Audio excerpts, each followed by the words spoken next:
Hello and welcome to My Xbox and Me, episode 301.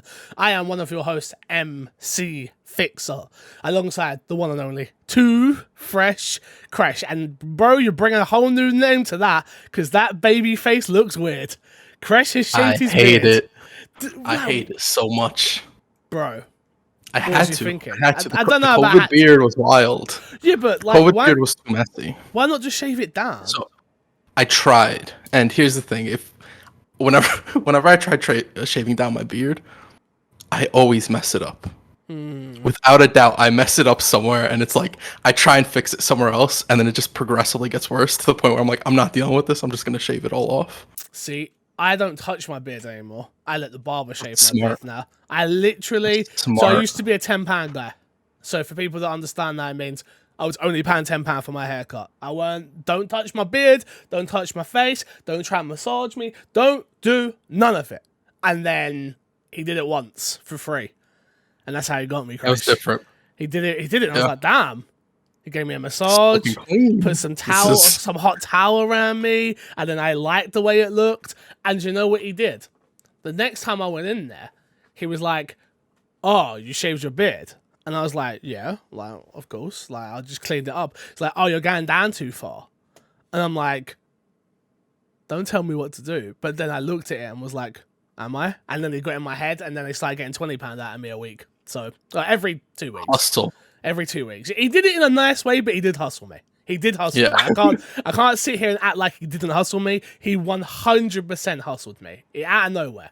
Out of nowhere. I was like, bro, you can't be doing me like that. You can't be doing me like that. We haven't really spoke this week to the My Xbox and Me audience. Let's get this out of the way. Because again, we've been on this journey for 301 weeks now, longer than that, to be honest with you. And my life has always been an open book. I spoke to you guys when my mum got cancer. I've spoken to you guys when I've been in hospital. Everything that happens in my life, I have been a extremely open book with you all. This is my baby. This is what we do. Unfortunately, my granddad has passed away, age 73. And it's a hard one. It's a hard one because there's a lot of regrets in my mind at the moment. So I've said that I'm taking some time away. And when I say that, that's more mainly from my main YouTube channel and from Twitch and from Twitter and from Instagram and all that other shit that actually doesn't matter in the grand scheme of things. Obviously, my Xbox and Me still goes. This is probably the only place you'll see me for at least a little while. I'm not sure what I'm doing yet. But yeah, my granddad played a huge part in my life, especially when it comes to video games, which is that's the weird part about all this. You know, like, people always ask you a lot, like, oh, you've made it. Oh, you've done this. Oh, you've done that. Blah, blah, blah. This happened. That's happened. And, like, you're still on this. You feel like a guinea pig. You're on this rotating wheel that just never ends. And then moments in your life happen where you go, oh man, I really should have got off the wheel just to go for a family meal, for do this, to do that, to do this, to do that, right? And unfortunately, I didn't have that time. I didn't get to do a few things that I wanted to do with my granddad. Final Fantasy 7 being one of them. God damn it! I blame PlayStation, Crash. I blame PlayStation. They took that away from me and my granddad. They didn't. I have to, no joke. We shouldn't joke about it. They didn't. I had a PlayStation copy. I could have took it there. But all jokes aside, and yeah, just I'm in a bit of a vulnerable place at the moment. I'm not really in the mood to do anything. So just, bear with us. But at the end of the day, my Xbox and Me has always been there for me.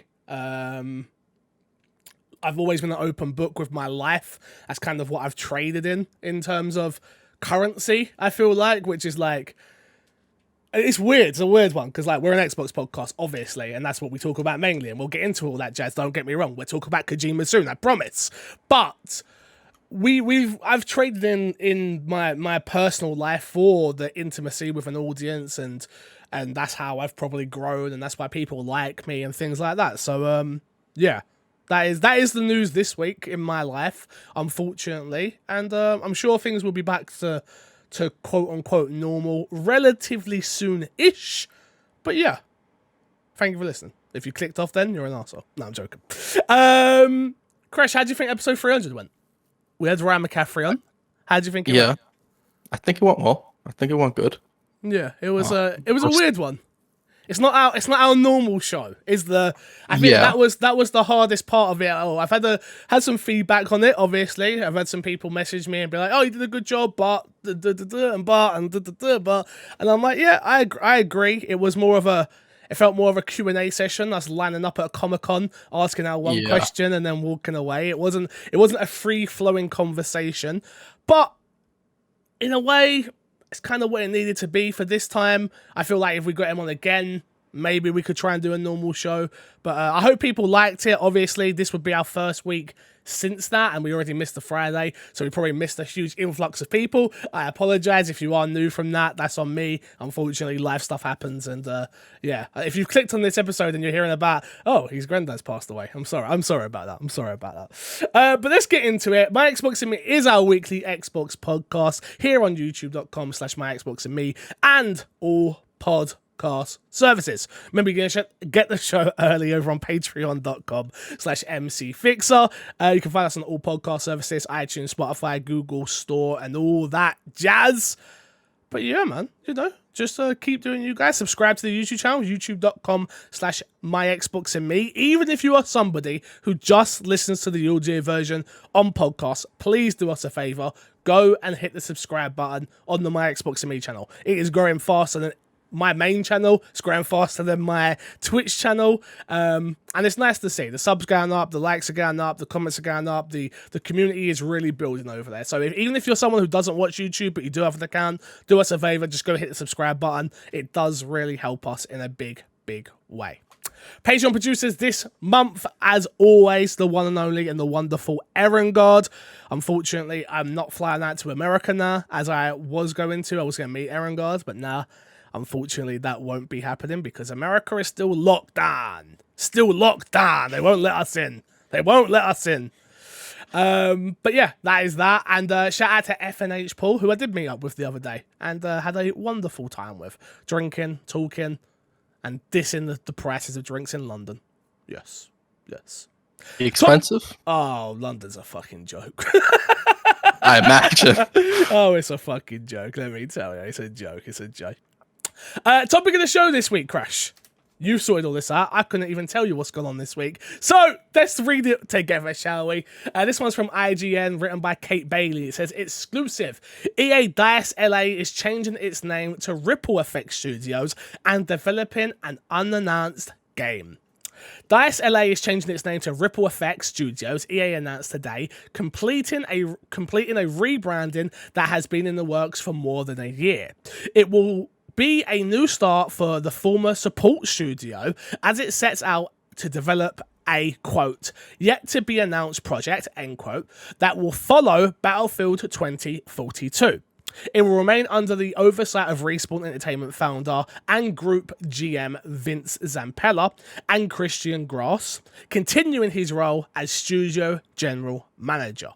Ripple Effect new name, which was chosen following a team vote, is the latest in a long legacy of rebranding dating back to the late 90s. EA first acquired DreamWorks Interactive. DICE LA was founded in the wake of the closure of Danger Close Games, which in turn was rebranded to the version of EA Los Angeles. Since opening its doors in 2013, DICE has provided support for various iterations of Battlefield. At the moment, Ripple Effect is taking lead on Battlefield 2042's new mode, which is set to be revealed at EA Play later this month.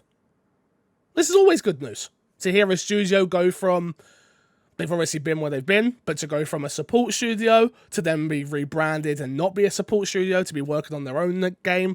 This is always stuff that you want to hear. This is always how you keep the industry, especially in your working companies, right? It's how you keep it fresh. It's how you keep people motivated. It's how you keep people in the studios. You let people work on the things they want to work on. And it seems, again, speculation on my behalf, obviously, I don't know any of these people, but it seems like EA's learning, finally. They're learning that, We can't just force people to make.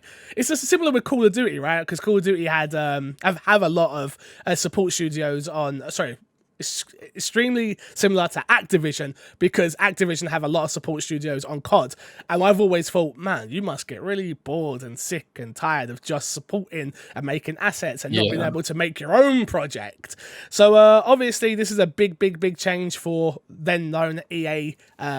EALA, which is now called Ripple Effect. So keep your eyes out there.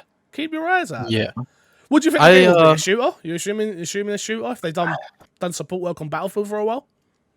Yeah, I mean, I think that's where my mind would go. Right, is some sort of multiplayer game at least. I think. But I really like seeing this out of EA. I feel like EA, as of late, is on its starting steps of sort of a comeback similar in the vein of Capcom, with a lot of their sort of going back to the board with their decisions with a lot of stuff. I'm not going to say they're quite where Capcom was, where they were hitting us with Monster Hunter and Devil May Cry. The only thing I'll say is that I feel like I understand what you're trying to say.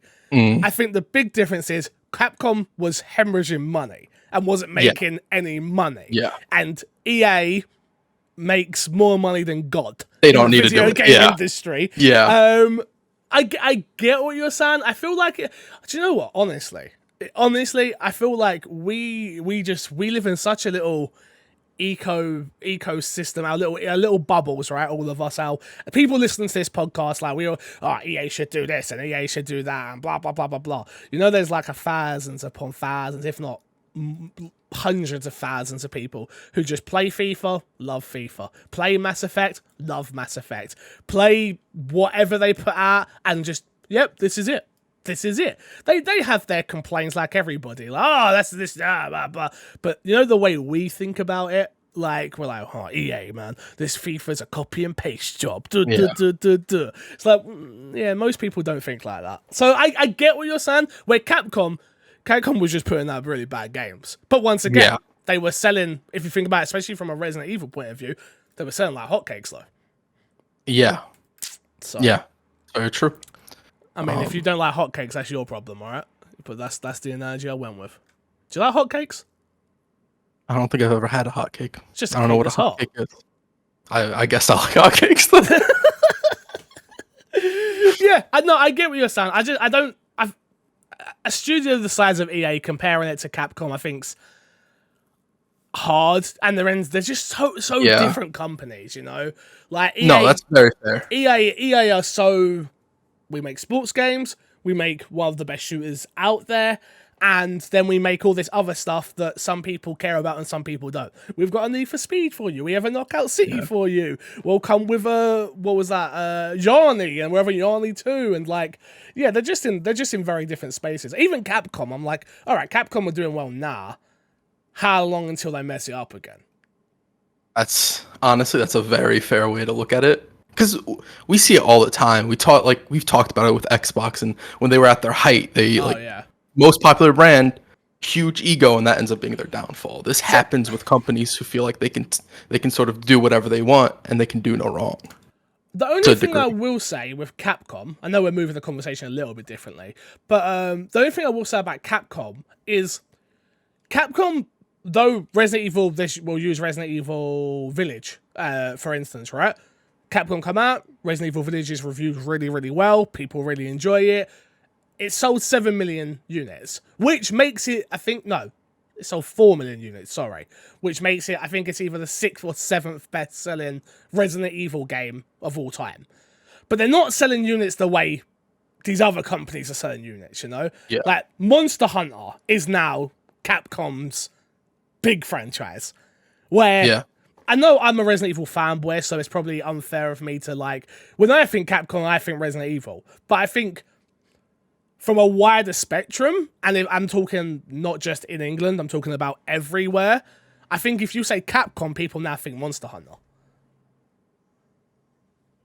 I don't know if I necessarily disagree with you on that. Like, yeah. Monster Hunter had such a huge glow up from being sort of this niche game. It was really before Monster Hunter World, and then that absolutely changes the playing field, where that game, particularly in the West, got huge. And now you see them doing more games. They have two Switch exclusives now. They have Yeah. Monster Hunter Story and I forget what the other one's called. And it's like Monster Hunter is their big title that they're like, we're just gonna do a million spin-offs for it, and they're gonna sell well because people like the franchise now. Which we see them do with Resident Evil at one point, where we got spin-offs after spin-offs, and the quality of game just wasn't good enough. And then but that's not what seems to be happening with Monster Hunter, which no.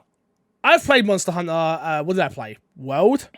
I believe I played World. I remember picking it up. I believe. I don't tell anybody, everyone. I just don't get it.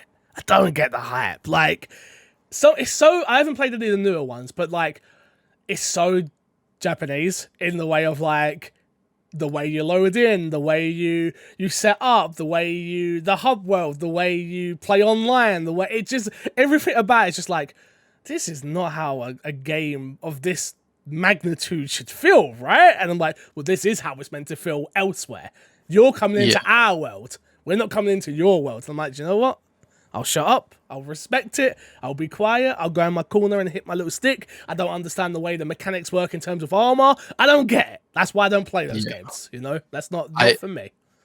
I really agree with what you're saying. Because every time I play the game, I'm like, the game doesn't feel bad. It feels very clunky to me. Yes. And it's by design. So it's Slow, not that it necessarily feels meticulous. clunky. It is slow. Yeah, every decision matters. You're supposed to be attacking the right parts of the monsters.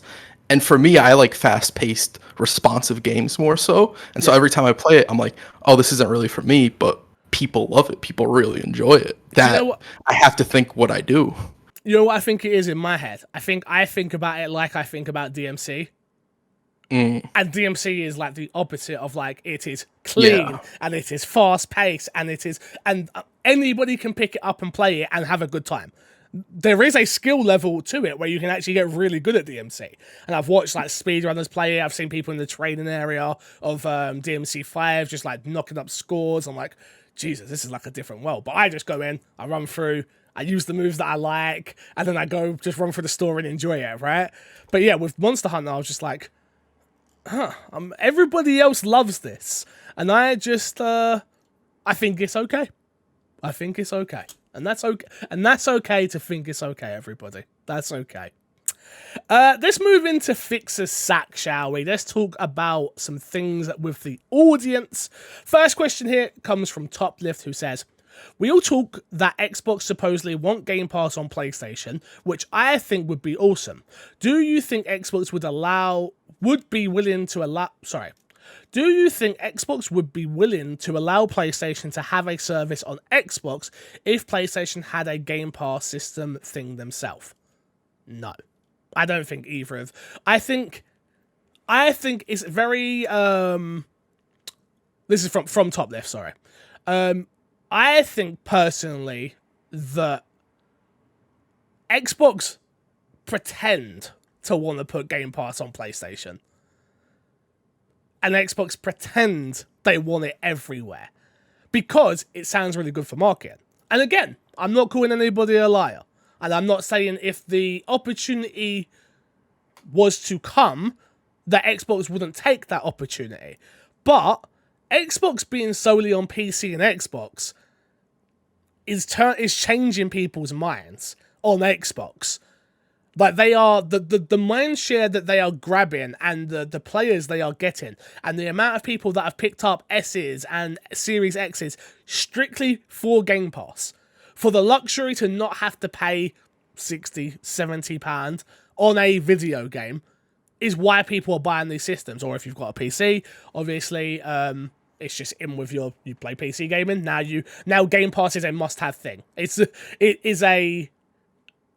a better equivalent to Steam at the moment in terms of the sheer amount of games that are going in there day one. And yeah, it's just a good thing to have.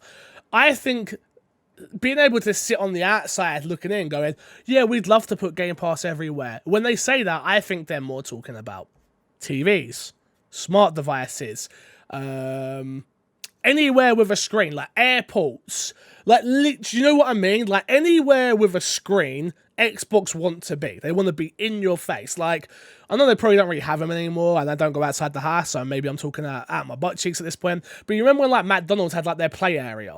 back in the day. I don't know if they still have them in America, but over here, they used to have like Yeah. McDonald's play areas. Like you go eat your dinner and like the kids could go play. They want a booth in there where it's like, here's Game Pass. Here's Game Pass Kids. Netflix have got Netflix Kids, right? I could 100% see Game Pass Kids becoming a thing. Where it's like, oh, you have a system and you need it all age-gated. Here are all of the games that are, and then that goes into airports, that goes into food restaurants, that goes into, like, that to me seems like the bigger play than just PlayStation. I don't know. What do you think? Do you think Xbox want it on PlayStation or not? I think they do, but I agree with your overall statement in the sense that if Xbox want their thing on PlayStation, they want it under very specific circumstances. Yeah. And they're not going to budge on that. And realistically, I'd imagine those circumstances don't favor PlayStation, so PlayStation will never do it. It's sort of one of those cases like we want it on their platform, they don't want it on their platform. But if you actually look at like the deal they would want, it's like there's no way PlayStation would ever take it. Exactly. It's not a fair deal. The deal in my head would be, yeah, we want the whole of Game Pass on PlayStation. Yeah. Which that's never going to happen with PlayStation. PlayStation make, again, you've got to remember, these are software companies, not hardware companies. They make a loss on the hardware. At least we know, confirmed in a court case, that Xbox, quote, never make a profit on any console. That is what was said in the EA Apple court case thing. So PlayStation cannot, under any circumstances, be able to go, oh yeah, you can bring over the whole of Game Pass. We're going to lose too much money. Like, millions upon millions upon millions of their revenue would just disappear. So that makes no sense. And it wouldn't be enough to be like, oh, every time someone subscribes to Game Pass through PlayStation, we're kicking back. Even if you kick back 50%, it still wouldn't be enough money. It wouldn't be. You have to remember, like, the conversation for let's use PlayStation now as the example. Going on Xbox would be a lot more lenient than the vice versa, because Xbox makes a lot of money elsewhere. Yeah. They don't just make money off their consoles, and we do know they make a ridiculous money from their consoles, but they could risk sort of that theoretical loss for the appeal in their branding. Like, oh, we have PlayStation games on our platform now through PlayStation Now. But I don't think they would. Again, because I think it's the thing I've learned about being on the inside of the industry now, right?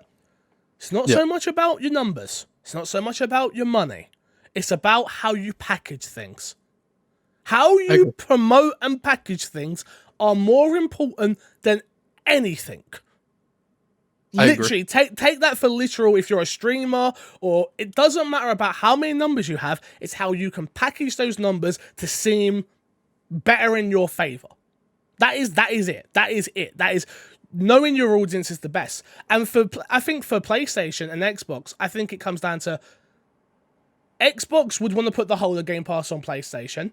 PlayStation, sure as hell, would never let that happen. They're saying in a crazy world, they're like, all right, you can put your exclusives on a app called, you're going to put an app called Xbox Game Pass. It's never going to happen. Insomniac just posted a photo of, do you see the photo they posted of all their games? No. So they posted a photo of all their games celebrating their birthday. Yeah. Sunset was there. Not an Xbox copy, a PC version of it, which came out 3 years later than it did when it launched. And it's like, that's how marketing, that's how mindshare, that's how all of this works. And yeah, there's people in the comments going, why have you not put the Xbox copy, blah, blah, blah. It's because they're owned by this company now. That's not how it works. Like, you cannot do you don't want to do anything that detracts from your own brand. And that's why you're never going to see it happen on any of these consoles, even Nintendo. It doesn't matter how little it is. If you put Game Pass on Switch, and Nintendo allow that, I would love to be wrong, by the way. This is just my opinions, and these are my feelings. But if you put Game Pass on Switch, that eats away from the amount of sales they're going to have on their software. Doesn't matter if it's one copy, it's going to eat away. There are going to be people that are going to pick up a Switch and going to go, this is my Game Pass machine now. That's not what Nintendo want. Nintendo have I think it may be the highest attach rate when it comes to their first-party games. Yeah. And when I say first party, I mean anything published by Nintendo.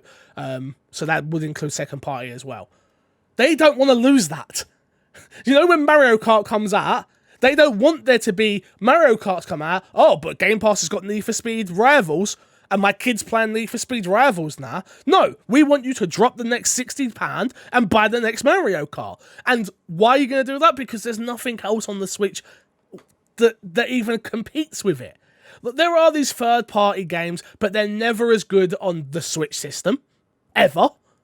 I don't think you can name me a game that's better on Switch that isn't as good on PC or PlayStation or Xbox. So, okay, you're already getting a lesser version of the game. Cool. It's like, but and Nintendo's first party is so superior that why would we want to put anything about to rival that? At least that's where my head is. At least that's what I think. I think as far as like Microsoft putting it on a Nintendo platform, I don't think they would do it without XCloud. Like if they could do it through XCloud, I think they'll do it because like it has to be a huge downgrade on most of the games you play. Yeah. And in a way, it sort of muddies the appeal of Game Pass. In that it's always attached to Xbox, and they talk about Xbox, and they're like 4K and all this 60 frames per second, like minimum, and all these things. Is like if XCloud isn't available on the Switch, like they're not gonna do it. And I don't think, I don't know how Nintendo would feel about XCloud, because if you look at Japan, like Switch, huge in Japan. I actually think like Xbox's biggest way into Japan now is through XCloud, is the fact that anybody with a mobile phone can start playing games through that. Yeah. I don't think we've had this conversation constantly about like, oh, they need to get JRPGs and all this stuff. I think Microsoft, with playing through Game Pass and XCloud, have sort of circumvented like the rule set they previously had. Now it's not, we necessarily have to give you only games you like, and I do think that they'll sort of start upping it, and we'll see we'll still see we already are. Look, yeah. The Yakuza series has come over. Yakuza Like a Dragon wasn't exclusive on its launch. They may not be the ones you want. I remember during the Xbox E3 stage, there was that Japanese game that I don't remember what it was even called. It didn't look interesting, but it was exclusive. Like, they are... It may not be stuff that appeals to us, but they are doing it. Yakuza appeals to us, but you know what I'm trying to say there. Yeah. Yeah, and it's sort of like, why would Nintendo want them when they are the biggest competition, I think, in Japan is 100%. XCloud. Like, XCloud is huge. I think if XCloud actually gets its feet running and it works well everywhere, and you could sort of start being on the bus and it'll run well with your connection. I think that's the biggest thing, is like, when will the normal connection people have sort of catch up and be able to play well with it? Because I personally, like, my connection dips and dives, and sometimes it's a fantastic experience, and sometimes it's sort of a lackluster experience. Yeah, no, we'll talk about XCloud in the next question, so let's do that right now, shall we? Jarmy says, general question, now that XCloud is available to all Game Pass Ultimate members, what would you say is the best game to play on it right now? Good question. I think I've been playing Yakuza Like a Dragon on there. That's been my game to go to because, as what Kresh was just saying, my internet is good. I have decent internet, but even with it, it's still a little bit spotty at times. We're not currently there where it just works flawlessly. It works a lot of the time. I'm not gonna... I'd say 70% of the time it works for me. And it works relatively flawlessly. Like, I don't have too many problems with it. Like, but a game like Yakuza Like a Dragon works because it's turn-based. And it's not reactionary and stuff like that. Like, I tried to play FIFA on... No, not FIFA. I tried to play PES on it. Didn't really work for me. I tried to play Streets of Rage on it. That worked a little bit better just because it's slower pace and stuff. But the game that I've had the most fun with playing on it so far for me is Yakuza Like a Dragon. I can jump in there. It allows me to go and do some side missions, go and do whatever I want to do in that world at that time, whether it is a main mission or not. And I don't feel like I'm having a lesser experience other than just visually. Visually, it is so much lesser than... It is so... back in the day, I remember when Xbox had the companion app. I don't know if you guys or anyone listening remembers the Xbox companion app. I remember when the Division announced that they were going to have a drone thing in it, and you'd be able to use the drone on the companion app. So your second person next to you can control the drone while we're all playing. Never came out, never worked in the end. Like it just didn't happen. But for me, I'm like, wow, this really is a second experience now. It is the companion app I always wanted. I spent a lot of time at Haley's nan's house when I was growing up, and always used to have to bring my Xbox with me and like bring a TV with me, and I even bought like a tiny TV to play with there and stuff like that. And now I'm like, oh, I finally got what I wanted, which is this. It works on my phone. I almost bought a Windows phone so many times because they had like the what they have. Not, it weren't streaming to. It was remote play. Thank you. That's what I was looking for. They had that, and I was like, maybe I'll buy that phone just for remote play. Like that's literally what I'll get it for. And the remote play didn't work very well, so I'm glad I didn't do that as well. Yeah. But yeah, no, I think the best game for me would be Yakuza Like a Dragon. What about you, Chris? Have you played it at all on the PC? Because I played on PC and I played on mobile, and they're both decent experiences. I've not tried it on PC. I've tried it on my mobile. I tried it on an iPad. Yeah. Very similar experiences between the two. It's not too different, to be honest. Yeah. I've tried Killer Instinct on it, No which, good. oh boy, Yeah. pretty bad experience. I think anything, especially a fighting game where you need like timing and you need everything to be as responsive as possible. I don't think XCloud is, unless you have a really good connection and it's consistent. Yeah. Even then, I don't necessarily know if it is the best experience for one of these games. You could probably do whatever single player stuff and training stuff they have there. If you really wanted to, you'd be fine. You're playing against computer and whatnot. But yeah, I tried Yakuza Like a Dragon as well, and I think I agree with you that that's probably the best game. I think anything that's a strategy game, a turn-based game, anything of that nature, I think lends itself very well to XCloud right now. I think in the future, once they sort of start nailing it down more, all single player games, I think will sort of be in that vein. I don't know about multiplayer games. Maybe a more casual one like Battlefield or Call of Duty, if they ever end up on xCloud, would be good for that. It's always maybe going to be a lesser experience. Like, I remember when we was having the conversation about xCloud and like, oh, will people be able to use xCloud as like to circumvent not buying an Xbox? Like, could that be the thing? And to me, absolutely not.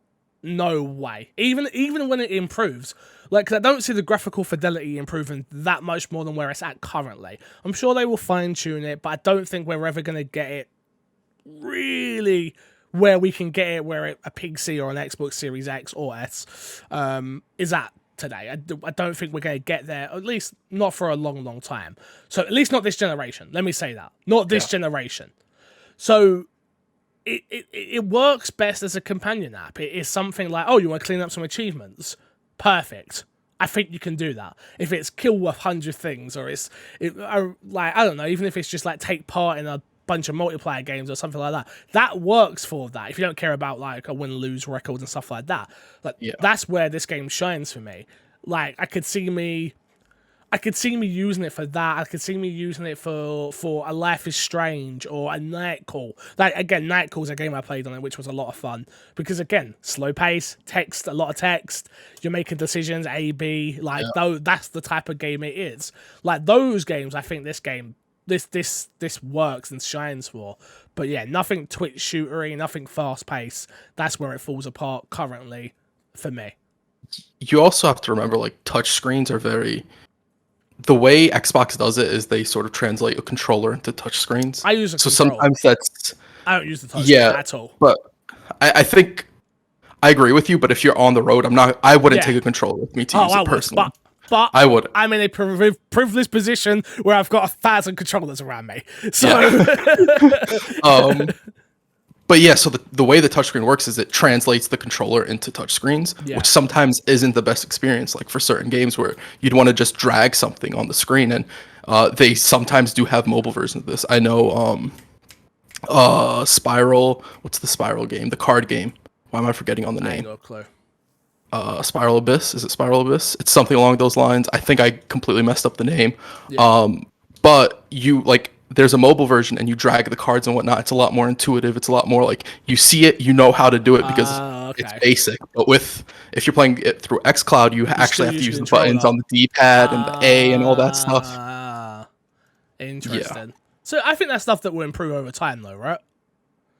I don't know because I don't know how because it's still running off of an Xbox. Oh, So I don't know because of that if it needs the controller aspect of it. Like maybe they can circumvent it and they can make it work and whatever.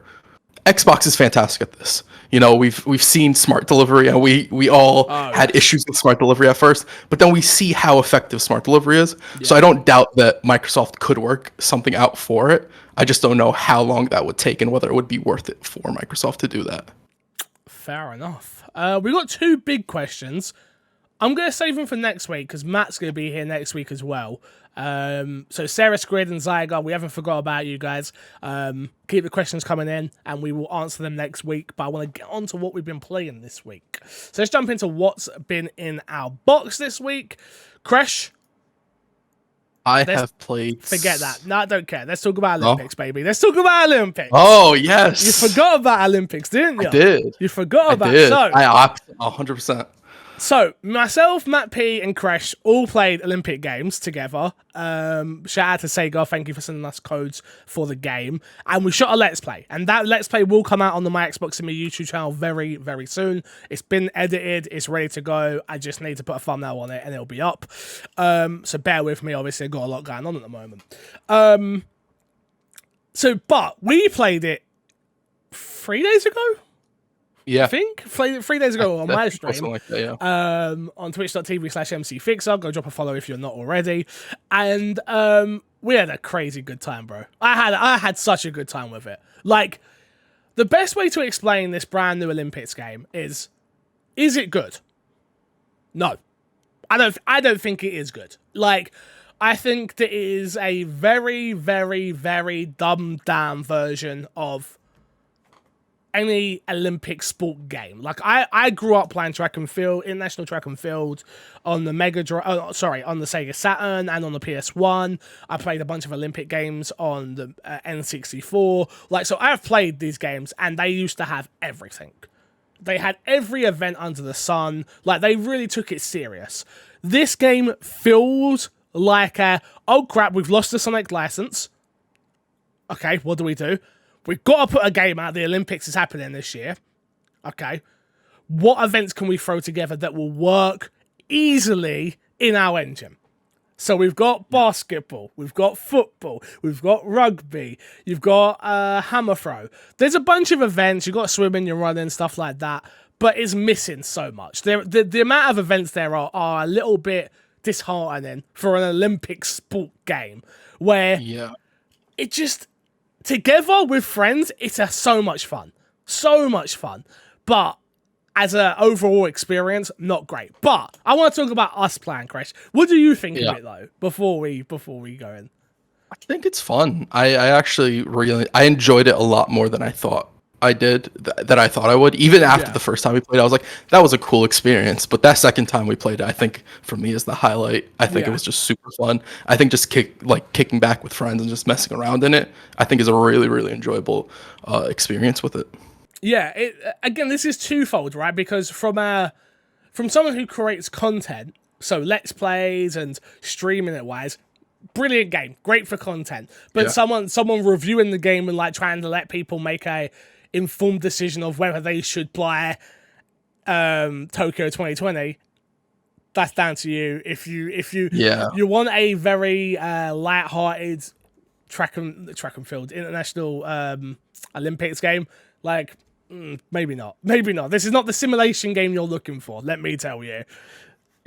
If you have like 2 or 3 friends that are buying it, I would say, get it. I think it'll be a fun experience to play with your friends. So that's as long as you know what you're going into. That's one of my biggest gripes with it, though. So we played it 3-player, right?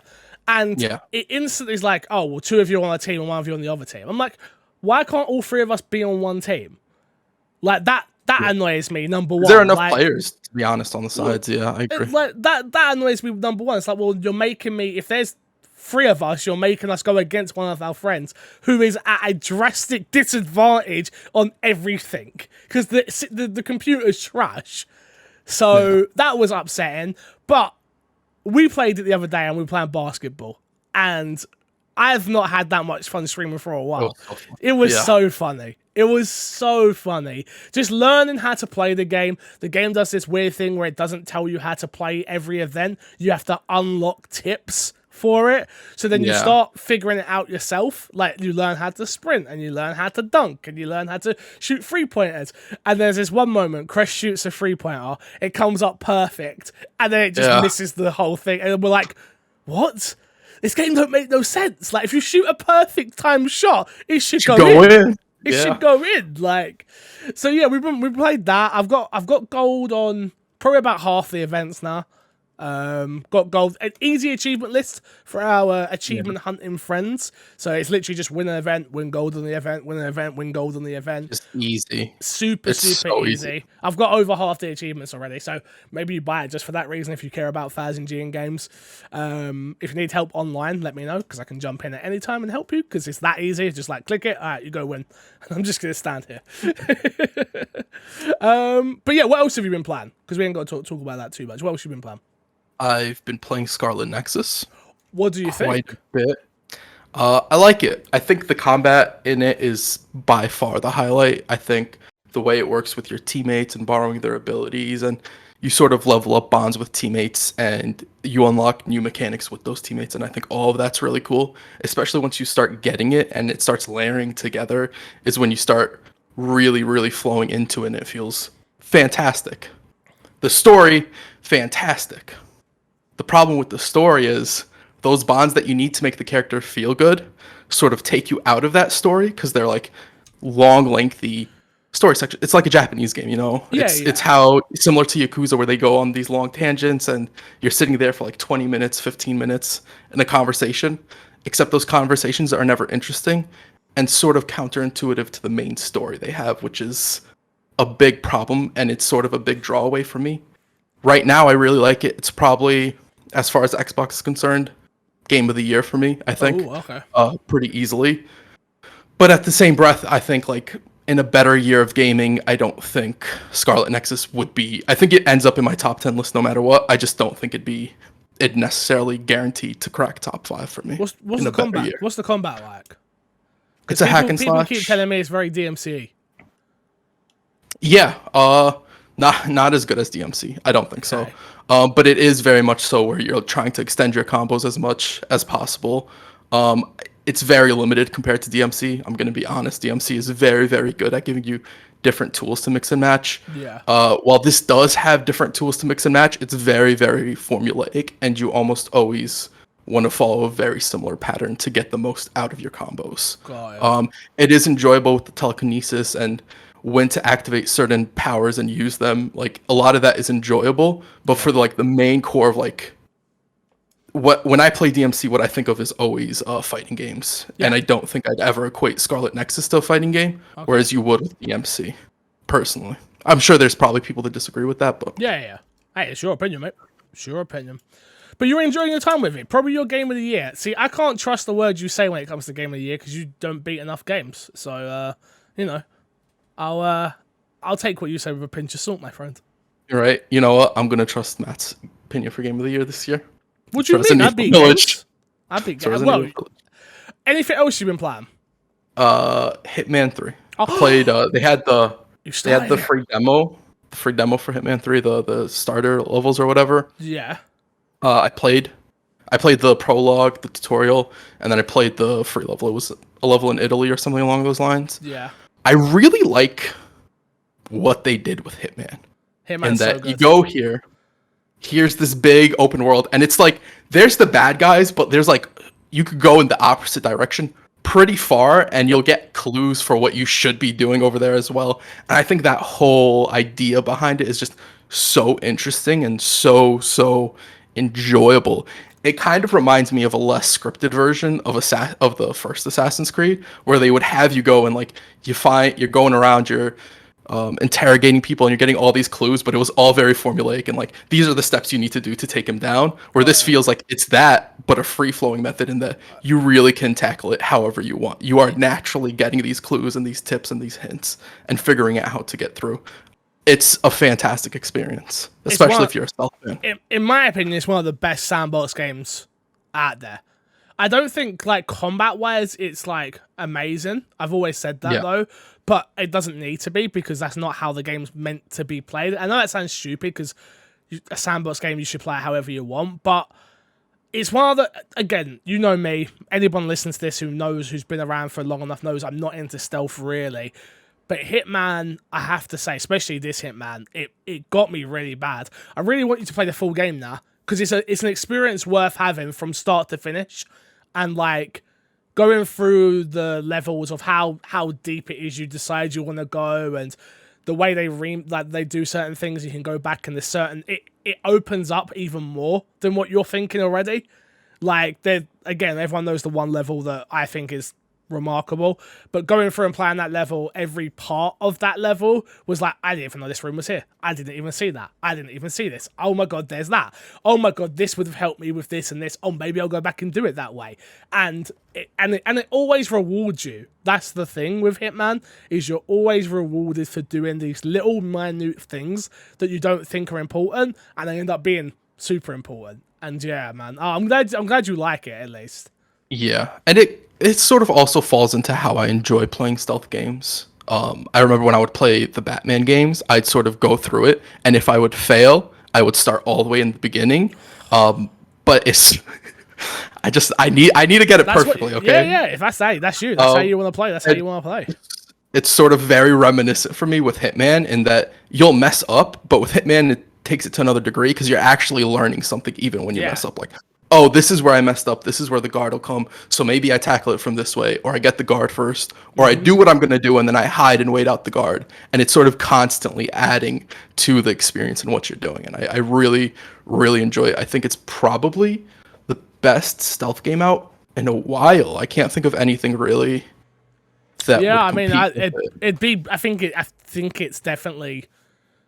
I think it's definitely that the one mission that I'm talking about is definitely my favorite. I think it's my favorite level of. I don't want to speak too hyperbolic, but yeah, I think it's probably one of my favorite levels of a video game. It's definitely in my top 5 levels of a video game ever. Like, just because it plays into all the things that I enjoy in video games, and the concept of it works perfectly. So yeah. What else? Is there anything else you've been playing? Again, you have to beat Hitman, though. You have to. You're going to beat Scarlet Nexus. I guarantee that. That's obvious. But from start to finish, you have to beat Hitman. How many? Do you know how long Hitman is? Not long. Not long. Just the. If you do just the initial playing it as if you were playing it like a story-driven game of like start to finish, you'll beat it in like 2 seconds. It's not that 5 missions, I think it is. But then, it, again, if you play it fully, it opens up, and then there's like so many other things you could be doing in it. But yeah, 5 missions or something. But yeah, we'll figure that out. You've got to play it. You have to play it. What else have I been playing? So most of you will know this, and we will talk about this in way more detail soon enough, but not yet. I have now got a brand new PC.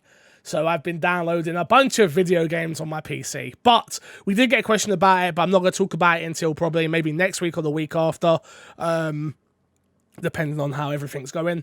But yeah, I've got a new PC, so I'm gaming on PC at the moment, playing a lot of stuff on Game Pass. But just dabbling, just jumping in and playing something and jumping out. Just downloaded Control, finally, because I've been waiting to play that. I love Remedy games. I'm a huge Alan Wake fan. And Control was a game that I always thought, oh, I should play this, but just never got around to. So now I'm gonna get to play it on Game Pass with ray tracing and everything. Really, really looking forward to it. Really am. Did the Control news that came out recently have anything to do with that? What Control news? They're making a multiplayer Control type. I remember that. No, that wasn't. No. I don't know. I thought maybe you were waiting for that Control BR game. You know? That's what I was waiting for. You're right. I don't even know anything about Control at this point. Like, I'm so don't remember anything, don't remember the trailers, don't nothing like that. So I'm just like, oh, cool. I'm gonna get to just go in and play this game. I beat something the other day. Oh, I beat Ratchet the other day, and I've been going through my list of like trying to beat as many games as possible, like to get through like this period where we've got like a bit of a lull, because the end of the year kind of does pick up a lot. So I was just like, okay, let me get this lull period out the way and done. And so I finished Ratchet. I've got to start a few other bits and pieces on PlayStation. Because they've just been putting out more games on Xbox at the moment. So, but we've got a lot coming soon. We've got obviously Psychonauts is coming. We've got Forza coming. Age of Empires is coming, which I think I'm going to jump in again. I've not played the Age of Empires for years, so looking forward to jumping in and playing that. But yeah, we've got a lot. We've got a lot coming. But let's jump into the news before we get ourselves out of here for this week. First news story is a huge one. Again, we're a little bit behind on the news because we have Ryan on 1 week, and we are now recording this on a Sunday instead of our normal time. So we do apologize for that. Obviously, again, beginning of the show, if you want to know that information. But yeah. But first piece of big news, which could have easily been topic of the show if we got it on time, which is it is reported that Xbox close to deal for the next Hideo Kojima game. This one was written by Windows Central. I can't see the author's name. Why can't I see the author's name? Oh, Samuel Tobert. And what he's got here for what you need to know, a new report indicates Microsoft is extremely close to a deal to publish Hideo Kojima's next game. Ventral Beat indicates that Kojima and Microsoft have agreed to a letter of intent to start working together, while further details are being figured out. The game will apparently explore the use of Microsoft's cloud technology. Crash, we don't know anything more than really that, if we're being totally honest. We know the big news is obviously the letter of intent to work together, which I assume is probably legally binding in some sort of way, etc., etc. We know that Phil Spencer's had the Martian Man thing in his background, obviously clearly hinting towards something coming, something happening. The big news here is not even the big news, the big thing everyone keeps talking about is the cloud technology, and I don't think that's something we need to really get wrapped up in. I feel like this is Kojima is working on an Xbox game, and it's going to be a game that comes to PC as well, obviously, like all Xbox exclusives. Sorry. Yeah. Are you excited for a Kojima game, or are you not? Are you, again, because everyone has their thing, right? It's Kojima's overrated. Kojima doesn't make good games. Kojima would be better in film. Kojima this, Kojima that. I grew up playing Metal Gear Solid, loving the Metal Gear series, charging kids to watch me play Metal Gear Solid with biscuits. Like, I've been through the spectrum of it. Yeah. So for me, sorry, go on. I personally don't care. Like, I enjoy Metal Gear Solid. And as far as Kojima goes, that's probably like about it. I really like Metal Gear Solid 4. I really like Metal Gear Solid 5. I think I've played various other Metal Gear Solids at points in my life that I don't really remember or have like super tight experience to those. So I always hear people say 2. 2 is... I think Kojima, like, just with the stuff he does with like, oh, if you wait 24 hours, the boss will be dead when you load back in. I think Kojima does really, really smart stuff. And I think anything he decides, like, him looking at you say the cloud thing doesn't matter, and I look at it and I'm like, no. The cloud thing. I'm not saying the cloud thing doesn't matter. I'm saying the way people are saying it is like it's only going to be a cloud-based game, and I don't think that's something we need to get like wrapped up in. I agree with you in terms of like got it. The fact of what Kojima does in gaming, nobody else does. Memory card in different slot, the controller in a different slot. What I assume, again, I'm not a tech guy, so I never claim to be. I sometimes talk out my ass, but like, I assume what Xbox cloud gaming and all that stuff could have him be able to do could be really cool. But it just all gets me super excited because even if it's bad, it's still have Kojima on Xbox. In that sense, I agree with you. Yeah, it's just that excitement. It's weird because Kojima is such a PlayStation guy. That That is where it all started. That is the relationship he built once he left Konami. Now to be like, oh, we're going to get an exclusive Kojima game that isn't Death Stranded, and because it looked interesting, Death Stranding, but once I saw what the actual, I remember going to EGX and seeing what the actual game was and being like, no. I don't want to be a mailman. This isn't for me. I'm not interested in walking up a hill and sliding down. People said to me like, yeah, this is not a you game. Like, you're going to get so annoyed. Like, the story, I should do. I should just watch all the cutscenes. Because I love the story of Kojima's games. I really do. I think what he does with characters is super interesting. I think I don't always understand all the nuances that are there, but it always intrigues me in one way or another. So he makes very, very weird stuff. Sometimes that at the least is interesting to watch play out. I agree with that. The Lali Lilo? You don't know about the Lali Lilo, do you? I've absolutely no clue what that is as far as I'm concerned. Gibberish. Doesn't mean anything. Let me know if you know about the Lali Lilo. Oh yes. But yeah, I'm excited. Nonetheless, I'm excited for this news. Looking forward to it. Looking forward to seeing what the game will be. We are years upon years upon years upon years out from this. So I expect... Do you know the one thing I do expect, though? I expect Xbox to... As soon as the ink is dry and something is happening, I expect Xbox are going to talk about it. Yeah, I think they announced it. That's something they've become more movie-like with it. Where it's a case of, we don't want this to leak. This is happening. Cool. See ya. Well, you'll hear about it when it's ready. Yeah, and it just, honestly, I think it's one of the best things Microsoft's been doing, because it consistently, puts their name in sort of the conversation. Because we've seen quite the opposite from PlayStation, where they are, for the most part, very held back. Only recently, like, they just did an acquisition. Have they been sort of starting to go on it, like, in a quicker pace where there's no event tied to it and they're announcing stuff, where Microsoft has been doing this for a minute. I think Microsoft's been doing it since the Series X, since whatever they had about the breakdown of Series X, like, it leaked. Yeah. Do you remember when they had a whole conference, whatever? Yeah, I feel like since then they're like, okay, we're going to get ahead of everything. We're going to announce it as soon as it's available.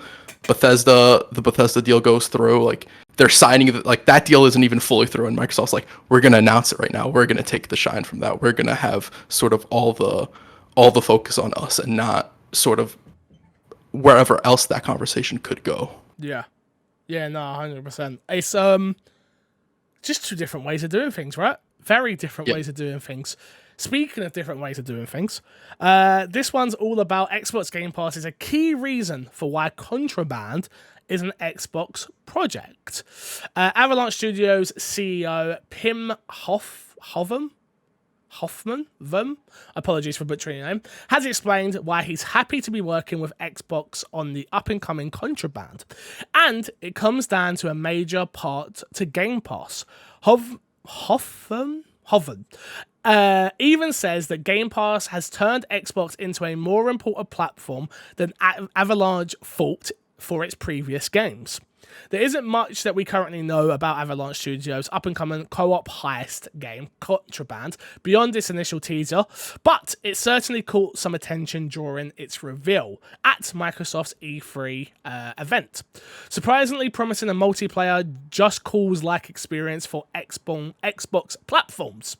In an interview with GamesIndustry.biz, Hoven discussed the approach to working with Microsoft on bringing the 70s-inspired Smuggler's setting Bayon to life, and how bringing it to Game Pass will allow the game to the opportunity to thrive. Releasing some of Avalanche's previous games on Game Pass gave those games a legacy beyond their initial launch release date, keeping the discussion about the games alive for longer. And Hov hopes the same will happen with Contraband. Crash, do you think Xbox buy Avalanche Studios? I see this being the next acquisition. I think it would be a good name for them to have. I think Avalanche is known. I think people like their games. People really enjoy the Just Cause games. I could see this 100% happening, especially if Avalanche is also getting along with Xbox. And depending on how this game goes and how that deal works out, I could for sure see this happening. So Avalanche worked on They've worked very closely with. They worked on Rage, Mad Max, Second Extinction as well. Apparently, maybe wrong. I might be wrong about that. I feel like you can see it. No, yeah, Second Extinction was right. You can see it happening. The conversations that have been had around the studio, Contraband being exclusive, Second Extinction coming to preview early, like that relationship's clearly building, right? It's clearly building. It's clearly becoming something. Do we know much more about that? No, we don't. Are you excited for Contraband though? Was you a Just Cause fan? No, I'm not a fan of Just Cause. I don't necessarily care for Contraband because we didn't see anything. Yeah. Not saying that I wouldn't be excited once we see stuff, or there's no like possibility for me being into this. It's just we literally saw nothing. It was basically just a teaser. Yep, it was not 100%. I think what gets me excited is the type of game that it could be, which is a multiplayer Just Cause. I never got into Just Cause, really. Used to play it very loosely on the 360, the first one. Just jump in, use it as a sandbox game, didn't do the story or anything like that. And then I remember Snowbite Mike used to talk about when he was on the podcast, he was playing Just Cause 3, there was wingsuiting and all that jazz. And I was like, oh, that sounds kind of interesting. Oh, it's Just Cause, maybe it's Just Cause 4 he was talking about. But yeah, anyway. A part of me is like, yeah, this game could actually be a lot of fun. And I'm really interested that everyone keeps talking about Game Pass. Everybody keeps talking about Game Pass. Like, we knew it was going to be a big deal, but when developers start saying it's a big deal, that's when it becomes an even bigger deal, in my opinion. Yeah. I think we had a very similar statement to this from Coalition way back when Gears Tactics came out. But now that this isn't even a first-party studio from Microsoft that's making the statement, and it sort of is echoing throughout the industry itself, and not sort of... Because when it's first-party, it's like, of course you're going to speak positively of it. You are a Microsoft studio at the end of the day. You aren't going to sort of down-talk one of their platforms or something that they're doing. Like, it's always like the positives of it. Yeah, it's always like, even if it's the worst thing ever, you're going to be like, hey, that logo is so good, you know, something along those lines. But seeing those positive statements sort of being reinforced by outside studios with Game Pass and with a lot of the stuff Microsoft's doing in general is, I think, a really positive sign. Play devil's advocate, you could say they're only saying it because they're being paid to work on a game that they care about. That's very, very true. So that is very just very to play, to play devil's advocate on it, like you're not. You're absolutely true. But I think the difference is of like to play devil's advocate of my devil's advocate's point is you could just say nothing. Yeah, just by saying nothing doesn't mean you. Cool. Well, it's not. I don't think the interview was very. It wasn't like a what do you think of Game Pass? And then give an answer. It was they came out and said, "Oh, we're doing this because of Game Pass, and it's going to allow us to blah blah blah blah blah blah blah." And it's like, yeah, that's cool. But yeah, just I take everything with a pinch of salt nowadays. From everybody. Be fair with your devil's advocacy. That could be in whatever contract they signed. Is like you got to promote Game Pass a little bit in an interview. No way. You never know. True, you never know, but that's start treating these developers like influencers. You know, this is what you got to say. You got to speak positive of it. We're all influencers now. We're all influencers now. You're not wrong. You're not wrong. IGN wrote up a piece. Adele Atkins said this: Gears of War Studio to show off Unreal Engine 5 demo. Gears of War Studio, the correlation will be showcasing, a new Unreal Engine 5 technical demo at the Game Developer Conference this month. VGC spotted the scheduling for an hour-long presentation, and in the GDC Sessions Viewer, which shares details of the event, shows lectures and roundtables lined up for the event. The talk, dubbed the Alpha Point demo on Xbox Series X, will be hosted by the studio's technical director Kate Rayan and technical art director Colin Penty on July 20th at 1:20 p.m. PT. Do you know what's where July 20th, Crash?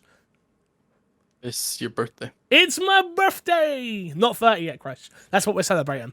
I'm not 30. You're not 30. Not your actual. It's not how old you turn. Forget how old I am. It's the fact that I'm not 30 yet. That's all that matters. Okay. That's all that matters. You excited for this? You excited to see some Gears of Wars running in the Unreal Engine 5? I don't know if we'll see Gears of War. I don't think we see Gears of War, to be honest. I'm excited for whatever the Coalition shows here. No, I don't think their tech demo will be Gears of War. I really do not. I think it will be in the Gears of War space. 100%. It may not be Gears of War, or it may not be characters of Gears of War that we know, but I think it will still be in the Gears of War world. Definitely. Okay, I could see that. When I say I don't think it's Gears of War, I mean I don't think it is what we would consider a Gears of War game. It's a third-person shooter cover. I don't think we see all that. I spoke about the Gears of War Operation thing, right? No. Did I not talk about it on the podcast? Oh, I can't remember. I don't remember. I played that anyway, so I could totally see it being those characters or characters in that world, a prequel, a sub-story, just something they may have worked on that's no longer being worked on, some assets that they were building. It could be anything like that, but in my opinion, it's definitely going to be in the Gears of War world. Definitely. Yeah.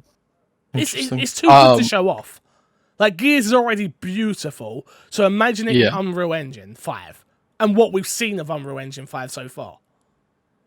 That's fair. I don't know if they necessarily... I think, for me, it's like, I want Coalition to do stuff other than Gears of War at this point. Never gonna happen. So, I don't think so either. They formed the studio. They had the conversation in the beginning. They're like, all we want to do is Gears of War. But like, seeing how like good their games look and feel and all this stuff is like, I would love for them to do a game outside of Gears of War, especially with how much they could get out of a Xbox One with Gears 4 on Unreal Engine 4. So think of them doing a game on Unreal Engine 5 on the Series X. Like that could be absolutely like a phenomenal experience, both visually and gameplay wise. I would love for them to just sort of do a tech demo that's sort of outside of that wheelhouse, just to sort of see what they do and like what route that they would go for. They are Xbox's most underrated studio, and I think they may be one of the best studios in the world. The Correlation, I generally do think they might be in my top 5. Maybe they definitely top 7, definitely for me. And I think the problem with Gears, and we've spoken about it so much on the pod, is it has such a lineage, and it is such a... For its multiplayer, it's such a hardcore game, and then for its single player, the story is already too far away for some people that they're too scared to even jump in. They could easily do what what's their name? Who made Horizon Zero Dawn? Wow. And Resistance. It's just skipping my brain right now. To be honest, I've got a lot going on. Your full zone. Guerrilla Games. Guerrilla. They could easily do what Guerrilla done. New IP, brand new world, Unreal 5 engine, new character. We've seen what they can do with weather. We've seen what they can do with open world areas now. They could do it easily. I'm going to argue against this, and not because I don't agree, but we haven't seen them come up with something original.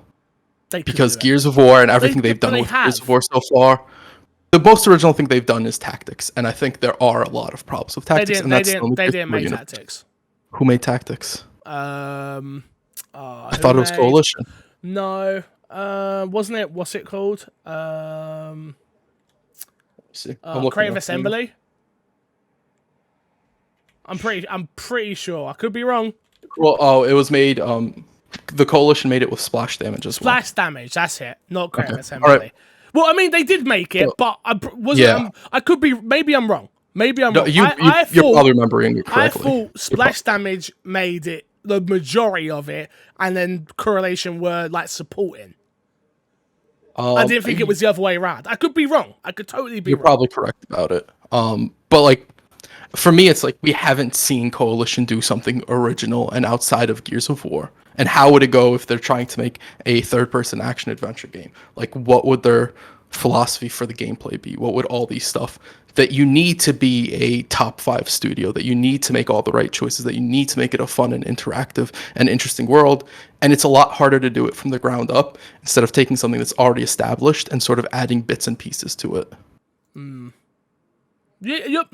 Hey, I can't sit here and say you're wrong, because you're not wrong. You got me. I'm sweating now, though, on the whole decoration. Maybe it says in conjunction with. So does that mean 50-50? Either way, I it don't know wasn't the all information. coalition. Somebody let me Yeah. know. If you know the information, tweet at me at MCFace. Let me know. But I do. I generally do think they could, especially what they've done with like the DLC for Gears 5 now, and I think the writing's really good in that as well. I agree. Everything but I towards think the last act. the beginning, all of that last act is just we're friends. It's a lot of ego stroking. So yeah, but yeah, that's it. My voice is gone, so we're gonna skip the next one, and we're gonna do the last story, which is about NetherRealm. Crash, are you excited? NetherRealm starts working on a new game, ends DLC support for Mortal Kombat 11. Yeah, this is weird that NetherRealm even kind of put out this statement, because NetherRealm doesn't make statements like this. Because normally they just stop making it. But I think with this game, NetherRealm had promised another fighter pack, but then COVID happens and all these things, and they're sort of like, we're not working it on anymore. We're moving on to the next game. And this game already, compared to other NetherRealm games, if I'm not mistaken, has gotten a lot more support and a lot more updates throughout the year. Didn't they also sell it twice as well, though? Wasn't Mortal Kombat one of the ones that didn't get a next gen upgrade and you had to pay for it and all that? Again, I'm talking about my arse here, don't know. You could be correct. I don't remember. If they did do a next gen upgrade, I didn't buy it. It's very possible, because I do know that they added a whole actual like campaign DLC, which is a first for NetherRealm as well, and apparently it's really good. I never got around to playing it, but apparently it's really good. I'm excited to see this. I would imagine within the next 6 to 9 months, we see whatever they're working on and it's out by then, because that's usually the time period. That's usually the time period with NetherRealm. I don't know how hard they've been hit with COVID. That's the big thing. Yeah, but I'd imagine within the next 15 months, you see something from them. Well, at least you see whatever the next thing they're working. Yeah, but I think the next thing they are working on. What do you think it is? There's the rumor that they're doing the Marvel fighting game. Yeah. That was a rumor. I don't know how accurate that is, and who knows where that'll go with the sale. And we still don't know, as far as I'm aware, where NetherRealm ended up in terms of Warner Brothers selling and all that. We don't know if they're still with AT&T. We don't know if Discovery got them. The last thing that came out of it, and it literally was 15 hours ago, Warner Brothers Games spokesperson denies that the company is looking to sell NetherRealm Studios, TT Games. It won't be the Warner Games division, but some key studios might be up for sale. So it's still ongoing, that we just don't know what the heck's going on. So who knows where Disney's with that, where they're like, everything, you guys are selling your stuff. We wanted to give you a Marvel game, but now we're kind of going to pull out of this deal because we don't know what's going on with you. Who knows what the case with that is? But I think safest bet is probably an Injustice game. I think that is the safest bet. I do know that Ed Boon, the head of NetherRealm, has consistently talked about wanting to do games other than Mortal Kombat, the fighting game sense. Yeah. So I would be interested. I could see them doing a sort of single player game that takes place in the Mortal Kombat world, because they've done that in the past. And maybe that's something they want to tackle now, but I don't. Again, they're just in such an odd spot. A, with COVID happening. B, Warner Brothers is getting sold. So like, where do they go? I don't know. I would love for the Marvel game to actually happen. I think that'd be really cool. And that'd also kind of open the door. It'd be the closest chance we would ever get to a Marvel vs. DC fighting game is if NetherRealm were to make a Marvel fighting game. Because then it's like, they could probably pitch that better than anybody if they're successful at making a Marvel fighting game as well. Yeah, I mean, I'm thinking with my head and not my heart and not my brain, all right? Let's say they've already signed up for this Marvel game, right? Yeah. And then Xbox come in, swoop in, buy NetherRealm. And then Xbox have an exclusive Marvel, which I don't actually think would be a good thing. But if they had an exclusive Marvel fighting game, because, I would be sad. I would be sad too. I don't. Fighting games should not be exclusive. I hated it when Street Fighter was exclusive. It's already a sub-genre. You don't need exclusives for those. Unless it's like your own IP. Like, Killer Instinct's fine.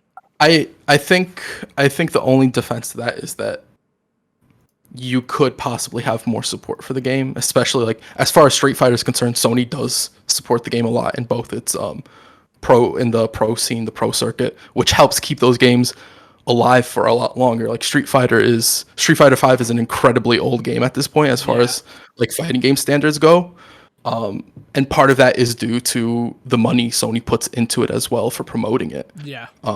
Where that's sort of the benefit with it being exclusive. But I agree with you. I think fighting games should be on every platform and they should be cross-play because that also adds longevity to the game's lifespan. Yeah. I said last story, but I lied because there's one that we have to talk about. Otherwise, Crash will absolutely kick me in the nuts, and so will you guys, the audience. Which is Ubisoft working on Assassin's Creed Infinite. Reportedly a Fortnite-like evolving platform. This one was written from IGN from Joe Scrabbles and says, Ubisoft have formally... See, my voice again, I apologise. Formally announced that Assassin's Creed Infinite is in development, providing some extra details about the teams working on the project, although not confirming its structure or any gameplay details. In a joint statement from the managing director of Ubisoft Quebec and Montreal, Nathaniel Brochard and Christopher Deneny, the new development is introduced as, quote, an important upcoming early in development project codenamed Assassin's Creed Infinite. No further details were revealed about what form Infinite will take. As reported by Bloomberg, the project will be worked on by a new cross-studio collaboration structure made up of Montreal and Quebec's teams.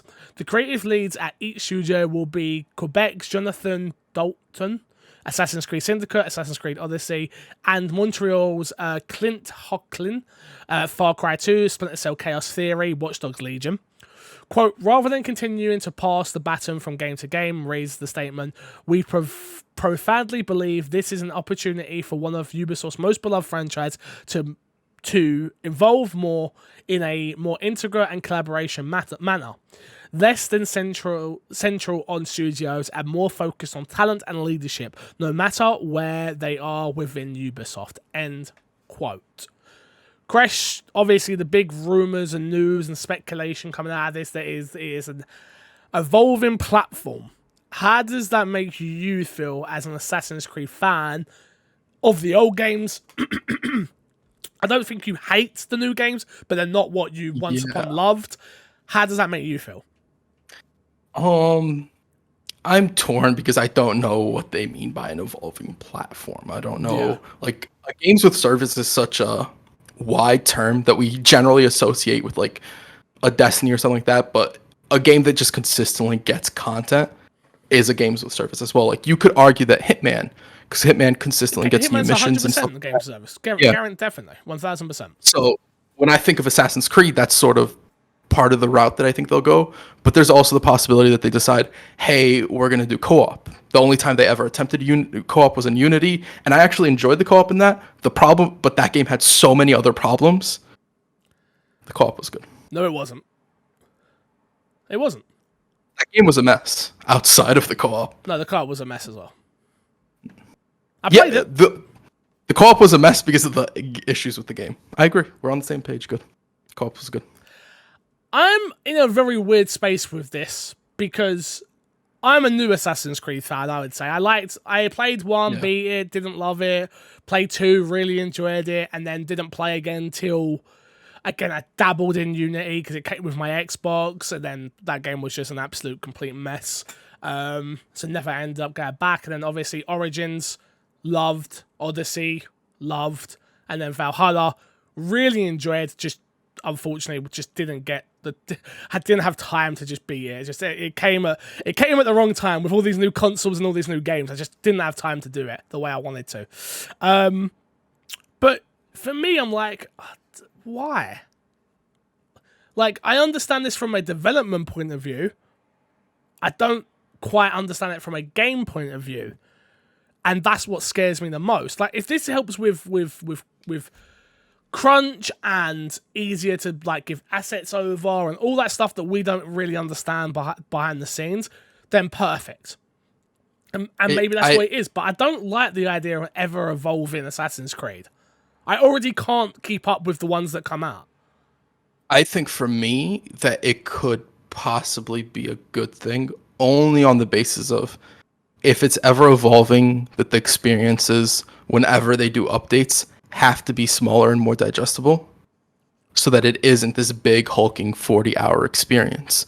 But that also goes I wish it was just against 40 sort of hours. what they've it If it goes was just against what 40 they've hours, turned I'd be Assassin's okay. Creed into. Yeah, so it's sort of like that to me sounds like I'd enjoy that more than the current Assassin's Creeds, but I don't think that's what makes Assassin's Creed popular right now because like I have friends that play Assassin's Creed and they don't play very many other games, Yeah. but they love those games and they'll buy an Assassin's Creed and they'll play it throughout the whole year and that's like their main game if they're not playing games with someone else. They Yeah. are playing Assassin's Creed.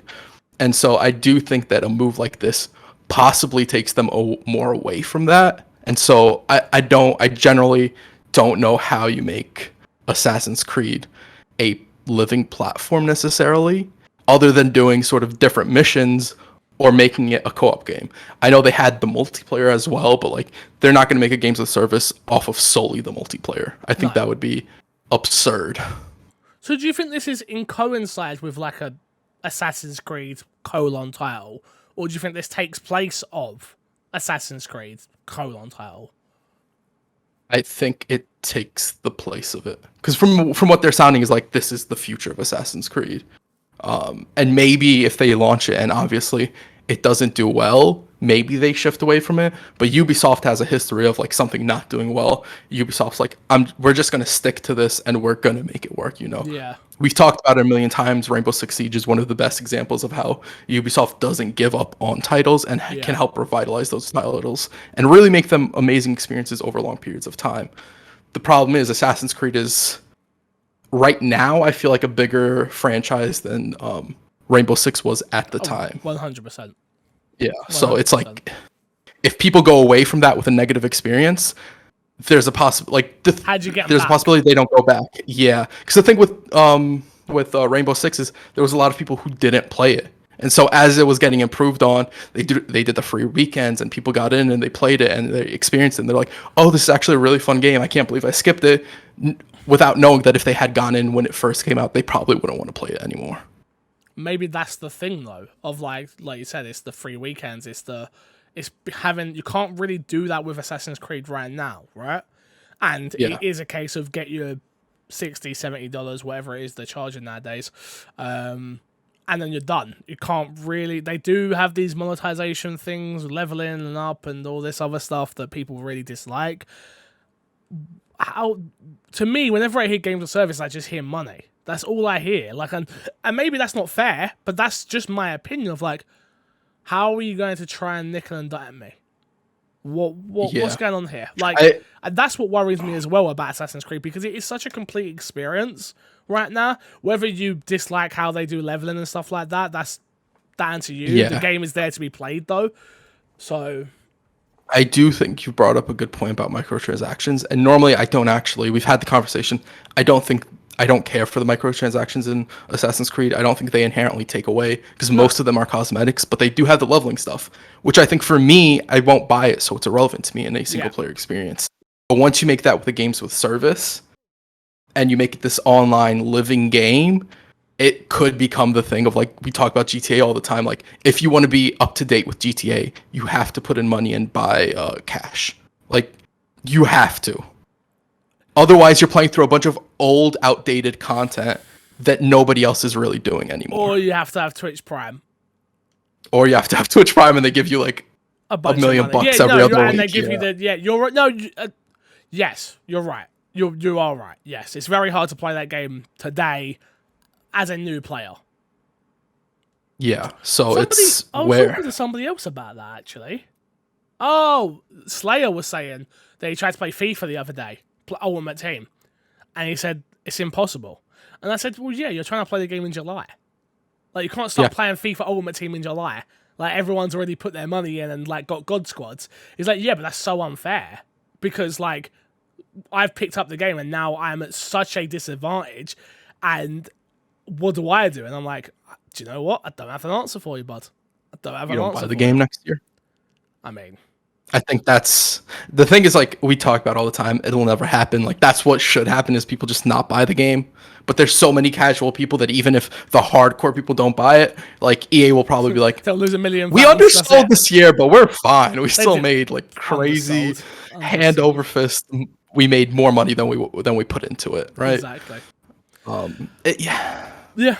It sucks. It's not great. But in the same way, we say it sucks, but we don't know what it is yet. So we've got to wait. Yeah. You have to wait and find out. You have to wait and find out. Let's plug, and get ourselves out of here, Crash. What you got to plug this week, dude? Twitter at Crushnick Plays and Twitch at Crushnick. You're back on Twitch, right? Back on Twitch. What does that mean? Monday, Wednesday, and Friday.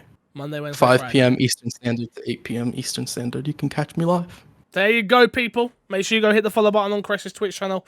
Yeah, for me, just subscribe to the YouTube channel, youtube.com/MCFixer. Got a brand new video up of my brand new PC. If you're a PC person and you want to see my brand new custom-built PC in collaboration with Intel, Aorus, and Overclockers UK, we will be talking about them more on the show really, really soon, and you'll get more details about all that soon enough. And yeah, but for the most part, yeah, go check it out. I've got an unboxing. It's engraved. I'm looking at it right now. It's what do you think of it, Chris? So, it's very, very good looking. I see nice, it, and I'm right? just like, just honestly, just having the MC Fixer there, I'm just like, oh man, that just looks clean. It looks good. It's added. I don't know how to word this. It's added a level about you, if it makes sense. It makes me feel super professional. Yes, that's I've got my own landing page. I'll leave the landing page description in the descriptions below for this YouTube video. So I've got like what an esports player would have. Yeah, you know, and it's kind of a surreal experience. We've known each other for years at this point. Yeah, 4+ years. Yeah, it's kind of from where we were to now. It's kind of surreal seeing you get that. Ain't it mad? You know, it's mad, and I still every week think about quitting. That comes with the job. True. Yeah, but go check it out. Click the landing page for me. Joe, what? That's my big plug. Go click the landing page for me. Click it. Have a look at it. There's some information about me there, about me, about my life, how I started in gaming, about my setup. If you want to do me a favor and you enjoy my content, click the landing page. That would mean a lot to me. So, cool. Until next time, we will love you, leave you, and see you later. Matt P went on holiday again. We're sorry. Potato! Bye.